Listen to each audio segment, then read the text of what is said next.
Directed by Ron Frank, Remembering Gene Wilder is a documentary that compiles new interviews with archive footage to explore the life of the late, great Gene Wilder through those who worked with him and through his work. Wilder was beloved to many generations, with his comedy output still resonating today as modern audiences discover his charms through viewings of Willy Wonka and the Chocolate Factory or even Young Frankenstein. This documentary uses quite a lot of rare archive footage and home video recordings to take us on a journey through the life of a man who brought joy to so many. Whilst it doesn't really show us or tell us anything new, it's a beautifully compiled tribute to a comic genius and a reminder of what joy he brought to the masses through his films, and particularly to those for whom he was closest to. Interestingly, the COVID restrictions delayed the production of this film, but also allowed the filmmakers an opportunity to book some time to get an interview with Mel Brooks for the film.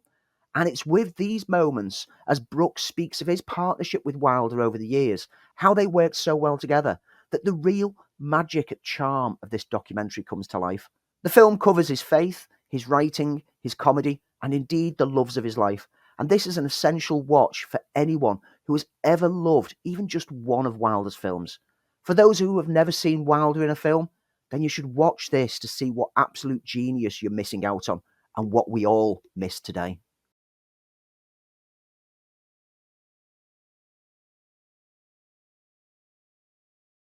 There's a review quote on the poster for Bikeriders that describes the film as good fellas with Harleys, and that couldn't be a more accurate description, as within the opening moments of the film, it immediately echoes the style and approach of that earlier film, with a voiceover telling the story, a freeze frame, and a needle drop of music from the era in which it's set.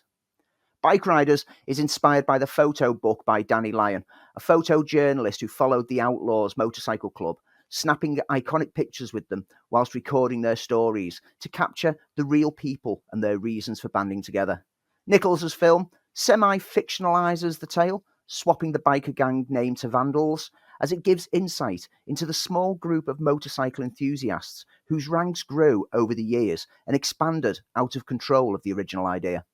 Focusing primarily on a handful of central characters, with Jodie Comer's Kathy narrating how she was drawn into the gang through Austin Butler's Benny, an enigmatic member of the Vandals who she found herself drawn to. The gang is led by Tom Hardy's Johnny, who founded the collective of enthusiasts and instilled a set of rules for membership. However, as the popularity and indeed the notoriety of the gang grew, with more factions being set up across the states, what the gang represented started to become corrupted, seeing conflict within the gang increase as it grew out of control of Johnny. Cutting back and forth through time, the tale's being told by Kathy to Danny, played by Mike Faust, years after her first encounter with the gang,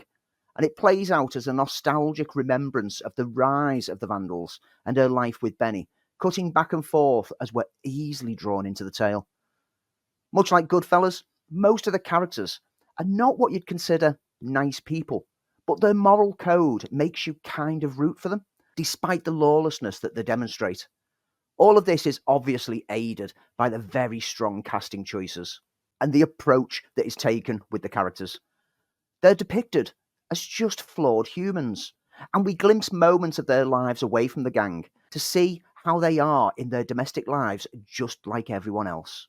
Devoted family men, or even grown adults who still live with overbearing parents, their place in the Vandals was just a chance at escape from the mundanity of life alongside fellow enthusiasts. Butler and Comer dominate the film and share an awkward yet very real chemistry that sells their relationship throughout. Michael Shannon lends his always excellent ability as one of the gang's Zipco, and as the film progresses, we also get the wonderful introduction of Norman Reedus as Funny Sonny, a biker from another gang who partners up with the Vandals. Hardy gives a rather understated performance as Johnny, once again adopting a bizarre choice of voice and accent, but it kind of works in this case. Feist as Lion doesn't do a lot to impact the film, but his presence as documentarian of the gang is important throughout, because it's through his lens that we see the bikers. Toby Wallace pops up as a character named The Kid, who comes from a dysfunctional environment and wants to join up with the gang, and then offers threat that plays out throughout the film, played with an intensity that I've come to expect from that young actor. with one of the best needle drop soundtracks of the year, each capturing the essence of the era perfectly, and the visual flair that Nichols does so well. Bikeriders is a film that I was easily drawn into within the first 5 minutes and enjoyed the entire ride of.